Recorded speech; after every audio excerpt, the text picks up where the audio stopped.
Македонија не планира да го забрани носењето хиџаб во училиштата, по примерот на Косово, каде Министерството за образование забрани носење на верски обележја во јавните училишта.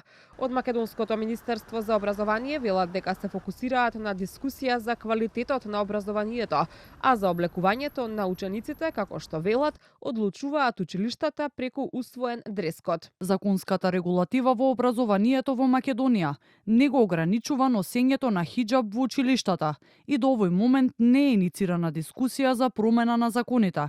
Облекувањето на учениците и наставниците за време на настава го регулираат самите училишта со изработка и усвојување на кодекс преку органите на управување и одлучување. Македонија заедно со Хрватска, Словенија, Црна Гора, Албанија, Грција и Србија се вбројува во најлибералните држави кога станува збор за правото на носење верска облека на јавни места, а особено тоа важи за покривање на лицето и главата кај муслиманската жена.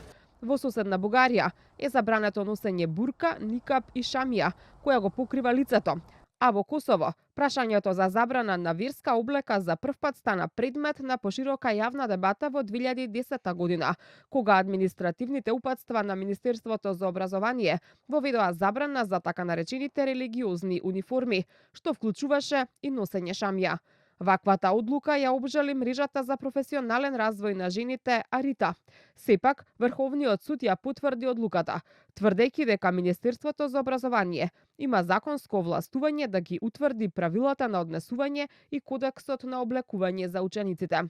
Франција е прва европска држава која во 2010 година забрани носење бурка и никап во јавни места, а освен Франција, целосна или делумна забрана за покривање на лицето има и во Белгија, Данска, Австрија, Бугарија и Швајцарија.